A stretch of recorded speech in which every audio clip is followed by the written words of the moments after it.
ጋዜጠኛ አሉላ ኦርቶዶክስ በመሆኔ እንዲሁም ምርጫ በማቅረቤ እግድ ተላለፈብኝ አለ። ፍኖተ ጽድቅ በከፍተኛ በጀት ወደ ቅድስቲቷ ቤተክርስቲያን ሰርጎ እየገባ ነው። ውድና ክቡራት ቤተሰቦቻችን ወደ ኦርቶዶክሳውያን እንዴት አላችሁ? እንዴት ቆያችሁ? እንዴት ሰነበታችሁ? ሰላማችሁ ይብዛ። ዛሬም እናንተን ያስተምሯችኋል፣ ሊመክሯችኋል ብዬ ያሰብኩትን የተለያዩ መረጃዎችን ይዤ መጥቻለሁ። መረጃው ጉልበት እንዲኖረው ላይክ በማድረግ ሼር በማድረግ እንድታዳርሱ እንሻለን። በቀጥታ እንግዲህ ወደ ቪዲዮ ጥንቅሮቻችን ነው የምናመራው። በቅድሚያ የራሱን ፍኖተ ጽድቅ እያለ የሚጠራው አደገኛውን ቡድን እጅግ አደገኛውን አካሄድ እስቲ የተወሰነ ያህል መረጃ ልስጣችሁ። እንግዲህ ከጀርባዬ የምትመለከቱትን አለባበስ አሁን በከፍተኛ እንቅስቃሴ ማለት ኦርቶዶክስ ቤተክርስቲያን ለመበረዝ፣ ለማዳከም፣ ለማጥቃት ያለ የሌለ ኃይሉ ደግሞዋል ያለ የሌለ ኃይሉ ሙሉ በሙሉ በመወጣት እየመጣ ሊያጠቃን የሚሞክር ሆኗል። በከፍተኛ በጀት ታድሶ የመጣው ፍኖተ ጽድቅ ነው ደጃፋችን ላይ የምትመለከቱት ደረጃ ላይ ደርሷል። ከዚህ በኋላ መፍትሄው ኦርቶዶክሳዊ ወጣቶቻችን አንድ ላይ ሆነን ራሳችንን ማስከበር፣ ከተመለሰ በኋላ በይቅርታ እጅግ በአደገኛ መንገድ አደገኛ አካሄድ ዝማሬዎቹ፣ ግጥሞቹ መርዝ የተሞላበት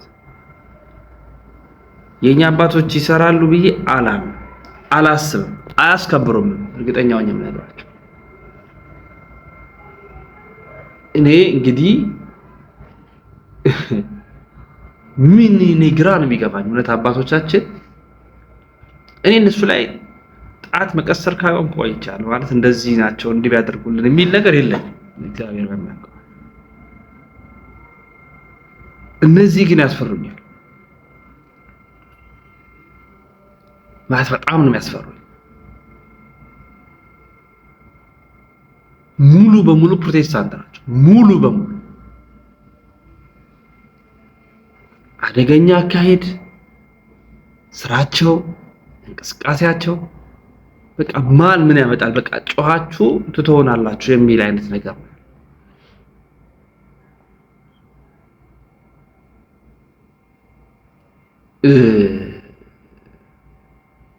ዝማሬዎቹ በጣም አስጊ ናቸው። ደረጃዎቹ አስጊ ናቸው። አካሄዶቹ አስጊ ናቸው። እኔ ያስፈራኛል። እዚህ ጋር ኮሜዲያን እሸቱ አንድ ያደረገውን ነገር ባቀርብ ወደድኩኝ። ፍኖተ ጽድቅ የዘመረ ያለው መዝሙር ኦርቶዶክሳዊ ነው ብዬ ጄሚናይን ጠየቅኩኝ ወይም ኤአይን ጠየቅኩኝ ይላል። ኤአይ ደግሞ ምስክርነት ሰጠች ኦርቶዶክሳዊ ስላለመሆኑ። የተዘመረው መዝሙር አደገኛ ስለመሆኑ ኤአይ መለሰች። ሁለት ነገሮችን ላቀርብ ወደድኩኝ። የመጀመሪያው የኦርቶዶክስ ተዋሕዶ ቤተክርስቲያንን ቢያንስ በዚህ መልኩ ለማሳየት እየተኬደበት ነገር ደስ የሚያሰኝ መልካም፣ ግን ኦርቶዶክስ ተዋሕዶ ቤተክርስቲያን ኤአይ የሚለው ነገር አይደለም የሚወክላት። ነገ ሁሉም በኤአይ ጀነሬት ሰርች እያደረገ ኦርቶዶክስ ናት እያለ ሊወክል ሊከራከር ነው፣ ሪፈረንስ ሊያቀርብ ነው። ያ መሆን የለበትም። እንደ አንድ አጋዥ ሪፈረንስ አድርጎ ማቅረብ አንድ ነገር ነው ብሎ ማቅረብ ግን ጥሩ አይደለም። ምክንያቱም ሙሉ የሆነች ቤተክርስቲያን ያለ ቴክኖሎጂ ብቻዋን በራሷ መጻሕፍት፣ በራሷ ስርዓት፣ በራሷ አካሄድ፣ በራሷ መንገድ መሞገት ስለምትችል ማለት ነው። ግን ፍንጭ ሰጥቶናል። ፍኖተ ጽድቅ ምን አይነት አደገኛ እንደሚሄድ ይሄ ኢየሱስ ብቻ መጽሐፍ ቅዱስ ብቻ የሚለውን የብቻ አስተምሮቶች አስመስሎ አስቀምጧል።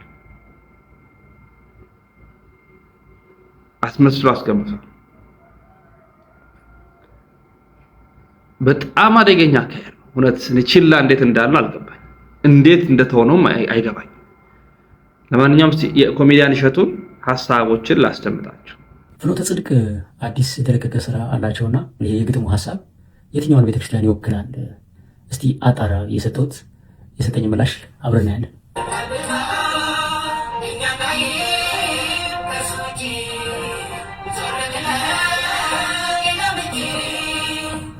ይህን ግጥሙን በኖትቡክ ላይም እዚህ ጋር በሌላ AI ግጥሙን ለብቻው ኮፒ አድርኩት። ከዛ በኋላ እዚህ ጀሚናይ ላይ መጥቼ ግጥሙን ሰጠሁት ማለት ነው። ጽሁፉን ይወት ራሳችሁ ካሜራውን አዙሬ ላሳያችሁ። ሰላም፣ ይሄ ያቀረብከው የመዝሙር ግጥም በግልጽ የሚያንጸባርቀው የፕሮቴስታንት ወንጌላዊት ቤተክርስቲያን አስተምህሮን ነው። በመዝሙሩ ላይ እኛም ከሱ ዞር ብሎ ሌላ ማናይነን ይላል።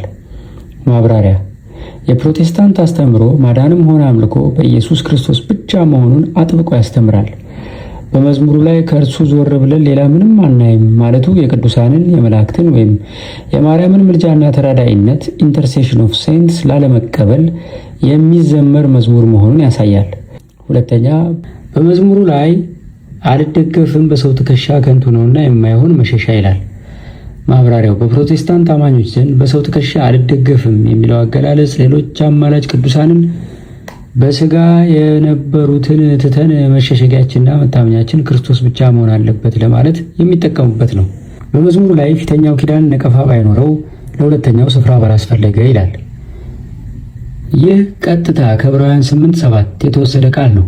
የፕሮቴስታንት አስተምህሮ አዲሱ ኪዳን የክርስቶስ ሞትና ትንሣኤ የብሉይ ኪዳን ስርዓቶች ለምሳሌ እንደ ታቦት፣ መስዋዕት የመሳሰሉትን ሙሉ በሙሉ እንደሻረ ያስተምራል። በኢትዮጵያ ኦርቶዶክስ ተዋሕዶ ቤተክርስቲያን ግን የብሉይ ኪዳን ስርዓቶችን በተለይም ታቦትን በአዲስ ኪዳን መንፈሳዊ ትርጉም ሰጥታ ታስቀጥላለች።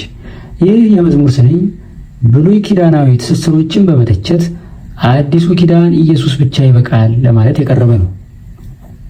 የመዝሙሩ አገባብና ቃላት አጠቃቀም ወይም ተርሚኖሎጂ፣ ንብረት ሆነን የአንዱ ጌታ ኢየሱስ ነው ዋናችንና በዋጋ ተገዝታችኋልና የሚሉት ሐረጎች በኢትዮጵያ ፕሮቴስታንት አብያተ ክርስቲያናት ውስጥ በስፋት የሚዘወተሩና የሚታወቁ የቃላት አጠቃቀሞች ናቸው። በማጠቃለል መዝሙሩ መዳን፣ መታመንና መገዛት ለኢየሱስ ክርስቶስ ብቻ ነው፣ ሌላ አማራጭ ወይም የብሉይ ኪዳን ስርዓት አያስፈልገንም የሚለውን መሰረታዊ የፕሮቴስታንት እምነትን በግልጽ የሚያንጸባርቅ ነው።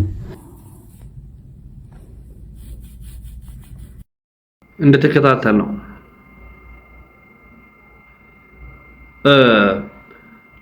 ኤአይን ወይም ደግሞ አሁን የመጣ ያለውን የቴክኖሎጂ ስርዓት እንደ መጽሐፍ ቅዱስ ወይም እንደ ቤተክርስቲያን አንድ እንትን አድርገን ለመከራከሪያነት የምናቀርበው ባይሆንም ግን ለበጎ ዓላማ መጠቀም ግን መልካም ነው። ለበጎ ዓላማ መጠቀምና ለመረጃ ማቅረብ ጥሩ ነው። ስለዚህ ይሄ በጣም አደገኛ ነው። በጣም ሊታሰብበት ይገባል። አካሄዱን ያስፈራኛል። እኔ በጣም ነው የሚያስፈራኝ፣ የእናንተን ባላውቅም ማለት ነው። ትኩረት ይሰጥበት ልል ወዳለሁ። ወደ ስራ እንዳልገባ ተከለከልኩ ይላል ጋዜጠኛ አሉላ ፍሬው ምንድነው የተፈጸመበት? ምን በማለቱ ነው ይሄ ሁሉ ነገር የመጣበት ሚለውን ብንመለከት ጥሩ ነው። የስፖርት ጋዜጠኛ አሉላ ፍሬው ከኢትዮ ኤፍኤም ስቱዲዮ መታገዱ ታውቋል። ታዋቂ ስፖርት ጋዜጠኛ አሉላ ፍሬው በሃይማኖታዊ አቋሙና በሰጠው አስተያየት ምክንያት ከስራ ገበታ መታገዱ ተገለጸ። ጋዜጠኛው በትናንትናው ዕለት የዕለቱን ፕሮግራም ለማቅረብ ወደ ኢትዮ ኤፍኤም ስቱዲዮ ቢያመራም በጥበቃ ሰራተኞች እንዳይገባ መከልከሉ ታውቋል። የእገዳ መንስኤ ምንድነው? እንደ ጋዜጠኛ አሉላ ገለጻ ከሆነ ለዚህ እገዳ ዋነኛ ምክንያት በቅርቡ በነበረው የሲዲ ስፖርት ፕሮግራም ላይ በኤቨርተን እና በማንቸስተር ዩናይትድ ጨዋታ ትንታኔ ወቅት የሰጠው የግል አስተያየት ነው። ጋዜጠኛ በወቅቱ የኦርቶዶክስ እምነት ተከታይና የማንቸስተር ዩናይትድ ደጋፊ ካልሆነች ሴት ጋር ትዳር አልመሰርትም ማለቱን ተከትሎ በጣቢያው ጊዜያዊ ስራ አስኪያጅ ውሳኔ ከስራ ገበታው እንዲታገድ መደረጉ ታውቋል። በዚህም የጋዜጠኛው አቋም አሉላ ፍሬው ለተከታዮች ባስተላለፈው መልእክት የጣቢያውን ውሳኔ የግል አቋሙን እንደማያስቀይረውና በእምነቱም እንደሚጸና ገልጿል።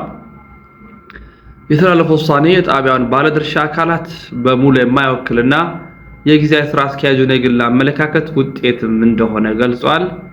የችግር በአስቸኳይ የማይፈታ ከሆነ በብዙዎች ዘንድ በሚወደደው ሲዲ ስፖርት ፕሮግራም ላይ የመሳተፍና ትንታኔዎችን የማቅረብ እድሉ አደጋ ላይ መውደቁንም ጠቁሟል።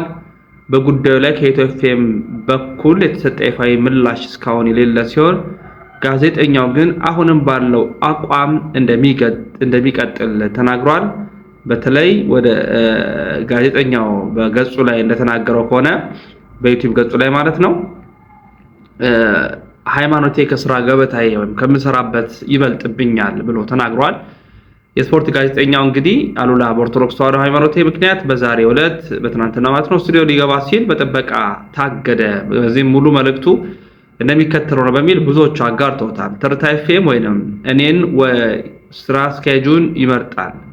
ሃይማኖቴ ላይ ባለኝ አቋም በዛሬው ዕለት የሲዲ ስፖርት ፕሮግራም ለማቅረብ ወደ ስቱዲዮ አትገባም በሚል በጥበቃ አማካኝነት እንዳልገባ ተደርጌያለሁ ሲል ተናግሯል። እንግዲህ ትናንት እስከ ሌሊት 10 ሰዓት ድረስ በመቄዶንያ ገቢ ማሰባሰቢያ ፕሮግራም ላይ ተሳትፌ ያለ በቂ እረፍት ለአድማጮች ክብር ስቱዲዮ ባመራም የኦርቶዶክስ እምነትና የማንቸስተር ደጋፊ ሴት ነው የማገባው ማለቴ ያልተዋጠላት የጣቢያው ስራ አስኪያጅ ወደ ስቱዲዮ እንዳልገባ አድርጋኛለች። የሲዲ ስፖርት ዋና አዘጋጆች ወንድሞቼ ሶፊና ግርምሽ ከጎኔ በመቆም ነገሩን በደብዳቤም ጭምር በመቃወም ወንድምነታቸውን አሳይተውኛል። የጣቢያው ስራ አስኪያጅ ከዚህ ቀደም የትርታ ኤፍኤም ተባባሪ አዘጋጅ ሶፎንያስ ፋሲሁን ያደረገውን ከኢትዮጵያ ባህልና ወግ ያፈነገጠውን ተግባር ከማውገዝ ይልቅ እና መግለጫ ከማውጣት ይልቅ ባክፋየር ያደርጋል። ተጨማሪም የሬዲዮ ብራንዲንግ ላይም ጥላቻ ይፈጥራል በሚል ምንም አይነት መግለጫ በማህበራዊ ጣቢያ ገጽ ላይ አለማስተላለፉ ራሱ ጥያቄ የሚያነሳበት ጉዳይ ነው። ሁሉ ነገር ከታች የተብራራ የመጣው እምነቴ ከምንም ነገር በላይ የማስቀድመው የማልደራደርበት አቋም ነው ሲል ነው ጋዜጠኛ አሉላ ፍሬው የተናገረው። እንግዲህ በጣም ያሳዝናል። እውነት ለመናገር በጣም ነው የሚያመው። ይሄንን ተከትሎ ሲዲ ስፖርት መግለጫ ሞልቷል። እንግዲህ ወንድማዊነታቸውን በይፋ አሳይተዋል። እንግዲህ ሲዲ ስፖርት ምን አለ? ባልደረቦቹ ጋዜጠኛ አሉላ ፍሬው ባልደረባቸው የተወሰደበትን እርምጃ በመቃወም መግለጫ አውጥቷል። ሲዲ ስፖርት በባልደረባው ጋዜጠኛ አሉላ ፍሬውና የተፈጸሙ ያሉ ተገቢ ያልሆኑ ጫናዎችን በማውገዝ በጉዳዩ ላይ ያለውን ኤዲቶሪያል አቋም ይፋ አድርጓል። ድርጅቱ በዋና 3 ነጥቦች ላይ ያተኮረውን መግለጫ አውጥቷል። አንደኛ የኢትዮጵያ መገናኛ ብዙሃን ካውንስል ደብዳቤን በተመለከተ ያወጣ ሲሆን የኢትዮጵያ መገናኛ ብዙሃን ካውንስል በሚል የተጠራው ስብስብ ጋዜጠኛ ሐሳቡን በመግለጽ ብቻ ማብራሪያ ይስጠኝ ብሎ መጠየቁ ራሱ ሌላ ማብራሪያ የሚያስፈልገው ጉዳይ ነው ሲል ሲዲ ስፖርት ገልጿል። አቋሙ ደብዳቤ የተጻፈበት አውድ ከሕግና ከመመሪያ ይልቅ የጥቂት ግለሰቦች ፍላጎትን ያማከለ ይመስላል። ካውንስሉ በአስቸኳይ ለዚህ ደብዳቤ ማስተካከያ እንዲያደርግ የጠየቅን፣ ይህ ካልሆነ ግን የግለሰቦችን ሐሳብ የመግለጽ መብት የሚጋፋ ሆኖ ስላገኘ ነው ጉዳዩን ወደ ሕግ እንደምንወስደው እናሳውቃለን። 2 ጋዜጠኛ አሉላ ፍሬው ወደ ስራ እንዳይገባ ስለመከልከሉ። ጋዜጠኛ አሉላ ፍሬው መደበኛ ስራውን ለማከናወን ወደ ስቱዲዮ በሚሄድበት ወቅት በጥበቃ ሰራተኞች እንዳይገባ መከልከሉ ድርጅቱ አረጋግጧል። ሲዲ ስፖርት ይህንን ድርጊት በህግ በሞራልም ተገቢ ያልሆነ ሲል ጠርቶታል። ህጋዊ አግባብ ሲዲ ስፖርት ከትርታ ኤፍኤም ጋር ህጋዊ ውል ያለው ሲሆን አሉላ ፍሬው ደግሞ ውሉ ከሲዲ ስፖርት ጋር ነው። ድርጅቱ ሳይፈቀድ ከጣቢያው ምንም አይነት ህጋዊ የጽሁፍ ማስረጃ ሳይቀርብ ጋዜጠኛው በበር መመለሱ አግባብነት የለውም። ስህተት ካለ በቅድሚያ ከኤዲቶሪያል ክፍሉ ጋር መነጋገር ሲገባ ጋዜጠኛውን ነጥሎ መከልከል ተቀባይነት የለውም። ይህ ትዕዛዝ የሰጡ ግለሰቦች ካሉ ለፈጸሙት ስህተት ጋዜጠኛውን ይቅርታ እንዲጠይቁና ችግሩን በውይይት እንዲፈታ ጥሪ እናቀርባለን። ስለ ቀጣይ እርምጃዎች በትርታ ኤፍኤም የቦርድ አመራር ውስጥ የሚገኙ የሲዲ ስፖርት አዘጋጆች በጉዳዩ ላይ ማብራሪያ የጠየቁ ሲሆን በአስቸኳይ ውይይት ለማቅረብ ቀጠሮ ተይዟል። በሚዲያ ሙያ ከፍተኛ ልምድ ያላቸው ፕሬዝዳንታችን አቶ አብርሃም ፍቅሩን ጨምሮ ብቃት ያላቸው ቦርድ የማናጅመንት አባላት ስላሉን ጉዳዩን በውይይት እንደሚፈታ እንጠራጠርም ሲል ድርጅቱ አመኔታውን ገልጿል። ሲዲ ስፖርት የውይይቱን ውጤት በቀጣይ ቀናት ለህዝብ ይፋ ያደርጋል። ሲዲ ስፖርት በባልደረባቸው ጋዜጠኛ አሉላ ፍሬው ላይ የተወሰደ እርምጃ በመቃወም መግለጫ ያወጣበት ጉዳይ ነው። እንግዲህ እንዲህ ነው። ከባድ ነው፣ በጣም ከባድ ነው። ኦርቶዶክስ የሚለው ስም ነው በነገራችን ላይ ማንቸስተር ዩናይትድ ደጋፊ የሚለው ብዙ ትኩረት የሳበ አይመስለኝም። ምክንያቱም ማንም ሰው ሊል ስለሚችል ማለት ኦርቶዶክስ እምነት የሆነችዋን ነው ማገባው ብሎ መናገሩ ኦርቶዶክስ ለምን አልክ የሚል ማለት ነው። በጣም ከባድ ከውጭ ስራ ቦታ ላይ ያለውን ተጽዕኖ እዩ፣ ከውስጥ እንደነፍኖተ ጽድቅ ያለውን እዩ። በዚህ ደግሞ ሌላ መልክ በጦርነቱ ደግሞ ኦርቶዶክሳዊ ተዋሕዶ ቤተክርስቲያን ላይ ያለው ነገር እንዴት አይነት ከባባድ ነገሮች እየመጣብን እንዳለ የሚታይ አላ በቃ እኔ ሃይማኖቴ ከስራዬ ይበልጣል የማልደራደርበት አቋሜ ሃይማኖቴ ነው። የማልደራደር ዋጋ ውድድር ውስጥ እንኳን የማላስገባ ዋጋ የምሰጠው በሰማይ ቤት የምትጠየቅበት እምነቴ ናት። ኦርቶዶክስ ነው። ስለዚህ በጣም ትኩረት የሚያሻው ጉዳይ በቀላሉ እንዲህ በዝምታ የምናልፈው ነገር ነው ብያለሁ። ሰላም ጤና ይስጥልን ክብራትና ክብራን የስፖርት ቤተሰቦች እንደምን አላችሁ? በኦርቶዶክስ እምነት መከተልን ምክንያት በማድረግ እንዲሁም በሃይማኖት ያለኝን አቋም ባለፈው በወጣው የካውንስል ምክር ቤት ደብዳቤ ምክንያት ማንጸባረቅን ተከትሎ የትርታ ኤፍኤም ጊዜያዊ ስራ አስኪያጅ ወደ ስራዬ ገበታ እንዳልገባ በጥበቃ እንዳባረረችኝ መናገር ወዳለው ዛሬ የዕለቱን ፕሮግራም ለማቅረብ ወደ ስቱዲዮ ሳመራ በጥበቃ ወደ ስቱዲዮ መግባት እንደማልችል ተነግሮኛል። እንግዲህ በኤቨርተን እና በማንቸስተር ዩናይትድ ጨዋታ ላይ የኦርቶዶክስ እምነት ተከታይ ያላት ሴትና የማንቸስተር ዩናይትድ ደጋፊ ካልሆነች አላገባም በማለቴ ምክንያት ይሄ ሁሉ መዘዝና ጣጣ እንደመጣ ለመናገር እወዳለሁ። ይህ የትርታ ኤፍኤም ውሳኔ ግን ሁሉንም የባለድርሻ አካላት የሚያወክል እንደሆነ መናገር እወዳለሁ። ስራ አስኪያጇ ያላት አስተሳሰብ እንደሆነ መናገር እወዳለሁ። ለመላው አድናቂዎቼና ተከታዮቼ በሙሉ በእምነቴ ጸናለሁ። አሁንም ደግመዋለሁ። ኦርቶዶክስ እና የማንቸስተር ዩናይትድ ደጋፊ ካልሆነች አላገባም ማለቴን እቀጥላለሁ።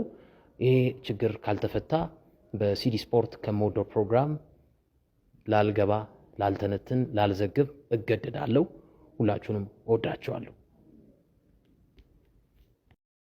የኢትዮጵያ መገናኛ ብዙሃን ምክር ቤት ኢትዮጵያ ሚዲያ ካውንስል ለምን የማንቸስተር ዩናይትድ ወይም የኦርቶዶክስ እምነት ተከታይ ያላትን ባለቤት አገባለሁ ብለህ በቀጥታ ስርጭት ተናገርክ በሚል ክስ ከሶኛል። ኦርቶዶክስ ተዋህዶና የማንቸስተር ደጋፊ ካልሆነች አላገባት። ማንቸስተር ዩናይትድ ከበርንማውዝ የሚያደርጉትን ጨዋታ ያስመለከተ ዝርዝር ያሉ ጉዳዮችን በአሉላ ፍሬው አማረ ዩቲዩብ ገጽ ላይ መመልከት ትችላላችሁ። ባዮ ላይ ሊንኩ አለ።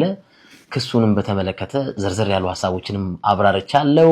ዩናይትድ ወደ አውሮፓ ቻምፒዮንስ ሊግ የሚያደርገው ጉዞ አልጋ ባልጋ እና የሰመረ እንዲሆን የነገው ጨዋታ ወሳኝ ነው ማለት ይቻላል። አርብ ዕለት ያደረጋቸው ጨዋታዎች በጥሩ የሚታወሱ አይደለም። ለመጨረሻ ጊዜ አስቶን ቪላ ነው 1-2 ያሸነፈው።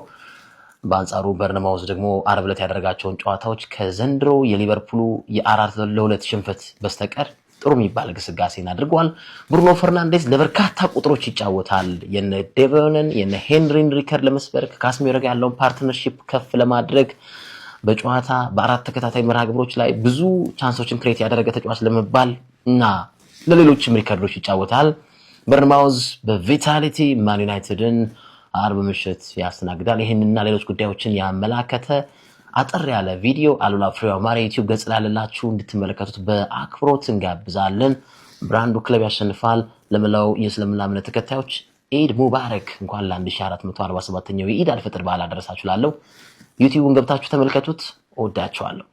ግን በድጋሚ መግለጽ እንፈልገው ነገር እኔ አሁንም በደግመዋለሁ፣ አየር ላይም ደግመዋለሁ፣ የትም ቦታ ደግመዋለሁ።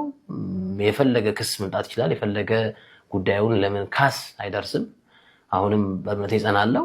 የሌሎች እምነቶችን አከብራለሁ፣ እወዳለሁ። ግን አሁንም የማንቸስተር ዩናይትድ ደጋፊና ኦርቶዶክስ እምነት ተከታይ ሴት ካልሆነች አላገባም የሚል ስታንድ አለኝ ስቲል አሁን ድረስ እና ይሄ ኢንሲደንት ከተፈጠረ በኋላ የትርታ ኤፍኤም ጊዜያዊ ስራ አስኪያጅ ድምፁም ስላለ ያው ድምፁን መጠቀም ስላልፈለኩ ነው እንጂ ድምፁ በእጃችን ይገኛል። ቃል በቃል ከዚህ ኢንሲደንት በኋላ ትርታ ላይ ባክፋይር አድርጓል። እምነትና እምነትን የማጋጨት ስራን የሰራው ብዙ ዩቲዩበሮች ይህን መረጃ ተቀባብለውታል በሚል ወይኔ ወይ አንተ ስራ እንለቃለን የሚል ቃላቸውን በስልክ ነግረውኛል። ቅዳሜ የበርንማውዝና አርብ ዕለት ነው። አርብ ዕለት የበርንማውዝና የማንቸስተር ጨዋታ ለማስተላለፍ ወደ ስቱዲዮ ሳቀና ስቱዲዮ በማቀናበት ሰዓት ስቱዲዮ ከገባው በኋላ በጥበቃ አሉላ አይገባም ግርማቸውና ሶፎንያስ ብቻ ይግቡ የሚል ትዕዛዝን አስተላልፈዋል። እኚህ የትርታ ኤፍኤም ስራ አስኪያጅ እንግዲህ ምንም ያልኩት ነገር የለም።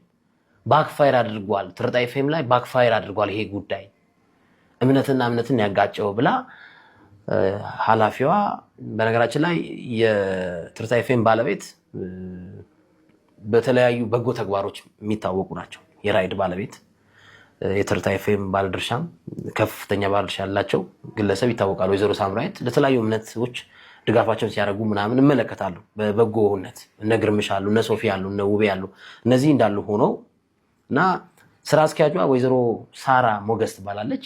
እኚህ ግለሰብ ስቱዲዮ እንዳትገባ በጥበቃ እስከ ማባረር ደርሳ ነበር። ግን ምስጋና ለወንድሞቼ ለነ ግርምሽ እና ለሶፊ አሉላ ማይገባ ከሆነ እኛም ስቱዲዮ አንገባም፣ ስራውንም አንሰራም፣ እንወጣለን፣ ለቀን እንወጣለን በማለታቸው ምክንያት የዛን ጨዋታ ዩናይትድን ከበርንማውዝ አስተላልፌያለሁ እና ይሄ ተለምዷል እንደ ካልቸር። የጣቢያ ባለቤትና የጣቢያ ስራ አስኪያጅ ገነንን የሚያክል ጋዜጠኛ ነፍሱን ይማረውና በጥበቃ እስከ ማስባረር፣ ሌሎችም ጀማሪ ጋዜጠኞች አርቲስቶች በጥበቃ የማስባረር ነገር የተለመደ ሆኗል በቅርብ ጊዜ እና ይሄ ነገር ገጥሞኝ ነበር ምንም ሳላደርግ እምነትና እምነትን አጋጭታል በሚል ማለት ነው። የስራ አስኪያጇ ወይዘሮ ሳራ ይባላሉ። ይሄን ነገር እንግዲህ በድምጽም ስላለ ድምጹ መጠቀም ስላልፈለኩ ነው። ሌሎች ክሶችን መክሰስ ያደርጉታል ብዬ ስለማስብ ሬዲ ነኝ፣ ለሱ ሬዲ ነኝ።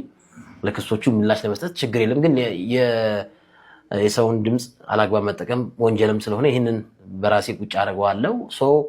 እና ይሄ ኢንሲደንት ከተፈጠረ በኋላ በነ ግርማቸው ብርታት ነው፣ በነ ሶፎንያስ ብርታት፣ በጓደኞቼ በወንድሞቼ ብርታት ነው እንጂ ስቱዲዮ አትገባም ብላኝ ነበር በስልክ። ወይ እኔ እለቃለሁ ወይ አንተ ትለቃለህ የሚል ምላሽ ሰጥተውኝ ነበር ስራ አስኪያጇ። እኔም ሲዲ ስፖርት ነው ትርታ ኤፍኤም ተደማጭነት እንዲያገኝ ከፍተኛ ሚና የተጫወተው። አንቺ ከለቀቅሽ ትለቂያለሽ፣ እኔ ግርምሽ ሶፊ አማን ላይ ሰው ነን የሚል ምላሽ ነው የመለስኩትና የተወደዳችሁ ውድ ቤተሰቦቻችን የዛሬ ቪዲዮ መረጃችን ማስረጃዎቻችን ይህን ይመስላሉ። በሌሎች መረጃዎች እንመለሳለን። ተሰማበት።